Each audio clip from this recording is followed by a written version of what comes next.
We're surrounded by blueprints, but I'm not talking about the ones for skyscrapers or supercars. I'm talking about the invisible blueprints, the ones for ideas, for inventions, for art. They're literally everywhere, a hidden framework that protects human creativity. So today, let's dive into this fascinating world of intellectual property. Okay, so to get us started, here's a little riddle for you. What on earth could a spicy hot pepper, a really sharp crumbly cheese, and a poem possibly have in common? I mean, they seem totally different, right? One's growing in a field, one's aging in a cave, and the other just exists as words. But believe it or not, they share this really fundamental, powerful connection. And here's the answer. They're all creations of the mind. Think about it. Every single one is the result of human effort, creativity, and knowledge. And the whole system that's designed to protect these creations, that's what we call intellectual property, or IP for short. It's basically the legal rulebook that lets creators actually benefit from their hard work. All right, so let's kick things off with something you can actually, hold in your hand. A plant. It sounds kind of weird, doesn't it, to think you can own a type of pepper, but protecting new plant varieties is a massive part of IP. And trust me, there's a really good reason why. Yeah, creating a new type of wheat that can survive a drought, or a tomato that's just bursting with flavor, that doesn't just happen overnight. It takes an incredible amount of skill, tons of research, and, as you can see, often a decade, sometimes even 15 years, of dedicated work. That huge investment of time and money has to be protected. It's what encourages a kind of innovation that helps all of us, from the farmer in the field to you and me at the grocery store. And this image? Wow, it just shows you the real-world impact perfectly. Up top, you've got this thriving crop of peppers. They were specifically bred to fight off a nasty fungal disease.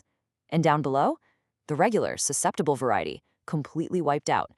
So you see, this isn't just about business or making money. It's about food security, it's about efficiency, and it's about lessening our impact on the environment. That's the incredible value IP helps to create. Okay, so how does a plant breeder actually get that protection? Well, they have to prove their creation checks 4 very specific boxes. It's got to be 1, new. It can't have been sold before. 2, distinct. You have to be able to clearly tell it apart from any other known variety. 3, uniform. All the plants need to be pretty much the same in their important characteristics. And 4, stable, meaning when you reproduce it, it stays the same generation after generation. It's a really tough scientific process to get through. All right, let's switch gears a little bit. We've talked about a brand new creation, but what about products where the value is all tied up in a place? I mean, what is it about champagne that makes it champagne? Why is that name so fiercely protected? The answer is a totally different type of IP called a geographical indication, or a GI. When you see a name like Bordeaux on a bottle of wine or Roquefort on cheese, it's telling you more than just where it came from. It's a promise. It's a guarantee of quality, of character, and a tradition that's completely tied to that one specific place, the soil, the climate, the unique skills of the people there. Now, this is a really important distinction to get. What's the difference between a geographical indication and a regular trademark?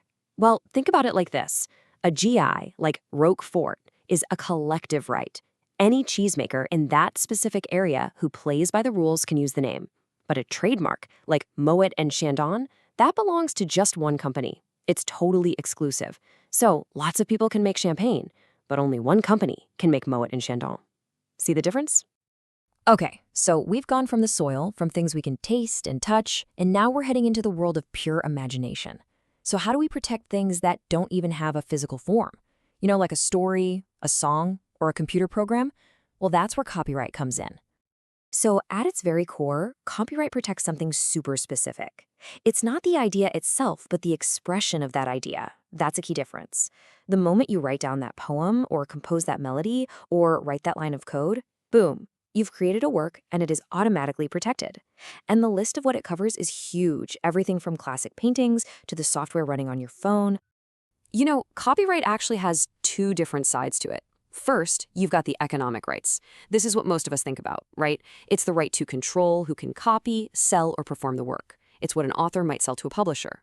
But then, there's the moral right. This is deeply personal to the creator. It's the right to always be named as the author. And, this is important, the right to stop someone from messing with your work or using it in a way that hurts your reputation.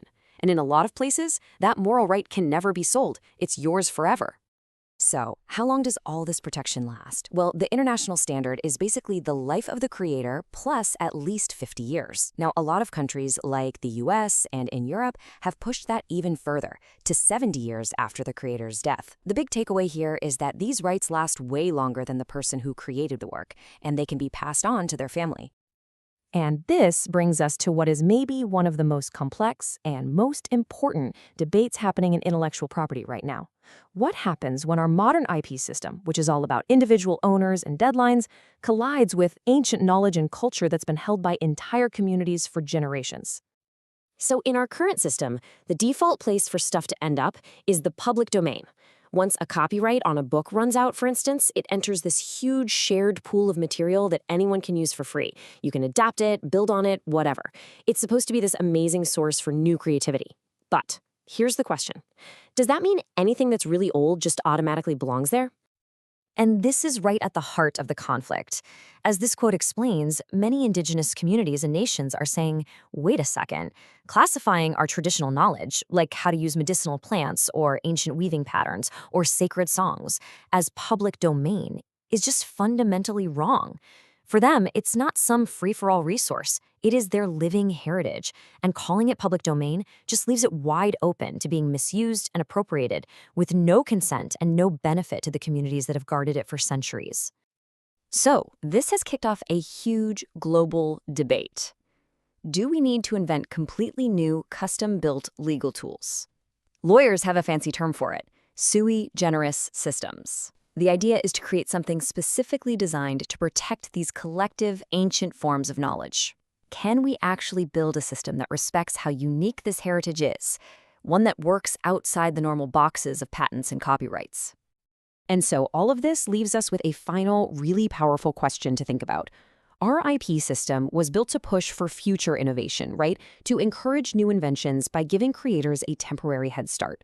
But in the world we live in today, does it also have an equal responsibility to respect and protect the priceless knowledge and culture we've inherited from the past? Honestly, there are no easy answers here, but it's a conversation that's going to shape the very future of creativity.